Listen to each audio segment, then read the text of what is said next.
वो कहीं मेल नहीं खा रहा था। मैंने वही बात कही कि आप हमेशा से 2014 को याद करवाएं, जब उस समय एक कमेटी कॉन्स्टिट्यूट हुई, मैं भी उसका मेंबर था, और उस समय मैंने अपने साथियों को ये कहा था, और जो आज ऑनरेबल स्पीकर हैं हमारे, वो उस कमेटी के चेयरमैन थे। तो मैंने ये कहा कि इन लोगों को रेगुलाइज कर दो, 53 से 60 नहीं करो, लेकिन इन लोगों को रेगुलाइज कर दो, क्योंकि ये ह्यूमन इशू जो आज यहाँ हाउस पे कहीं ना कहीं उनकी सिंपैथी लेने के लिए ये बात कर रहे हैं। लेकिन उस समय नेशनल कॉन्फ्रेंस और फाइनेंस मिनिस्टर ये सब लोग नहीं माने। कारण ये था कि उसमें 16,071 जो थे वो जम्मू के थे और 7,500 जो थे कश्मीर में थे। और कारण ये था कि वहां उन्होंने 11,000 पहले ही रेगुलाइज कर लिए थे। 11,000 उन्होंने उस समय, और एक 2 कॉन्स्टिट्यूएंसी में उस समय के पीएचई मिनिस्टर और फाइनेंस मिनिस्टर ने अपनी 2 कॉन्स्टिट्यूएंसी में 1600 आदमी रेगुलाइज कर लिया। रूल ऑफ लॉ की सेंस को कहीं पर वेल नहीं किया, पिक एंड चूज किया। तो I put my foot down, और इन्होंने उस समय मुझे 10,000 की एक लिस्ट दी।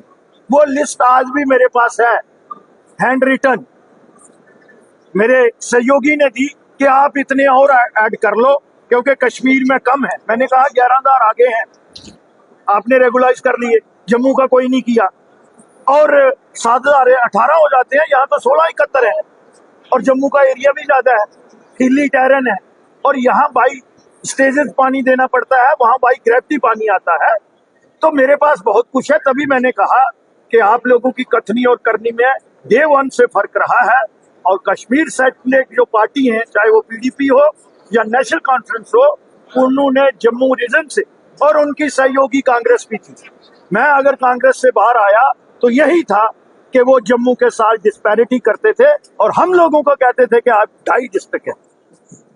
तो वो तो मेरे पास रिकॉर्ड आज भी पड़ा हुआ है, और on the floor of the house ये एडमिट हुआ है कि 23,711 जो है, 23,011 जो है वो लोग इस डिपार्टमेंट में काम करते हैं। तो मुझे लगता है कि कहीं ना कहीं ये बड़ा संवेदनशील है, और इमरजेंसी सर्विसेज को और पानी के बिना कोई नहीं रह सकता। उन लोगों को रेगुलाइज करना जो है, और उनका हक बनता है।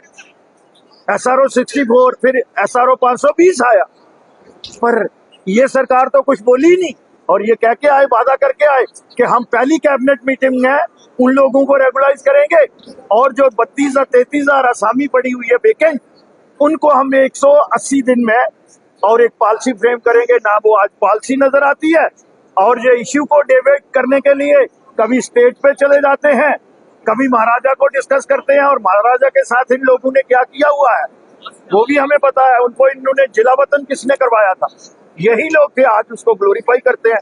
तो मुझे लगता है कि कहीं ना कहीं इतिहास को ये बदल नहीं सकते, उसको इनको फेस करना ही पड़ेगा। श्यामलाल जी, इनका ये कहना है, ये मैं आपका रिकॉर्ड स्टेट करना चाहता हूँ, कोई भी एक मंत्री रेगुलाइज नहीं कर सकता। मैंने वो केस कंटेस्ट किया है, और इन्हीं लोगों ने उस समय रोड़ा अड़काया था, क्योंकि फाइनेंस एंड प्लानिंग और चीफ मिनिस्टर और कैबिनेट की नाट होती है, श्यामलाल नहीं अकेला कर सकता था। मैं 2005 से इनकी फाइट जो है वो कर रहा हूँ, और लास्ट दम तक उन लोगों के लिए लड़ता रहूं।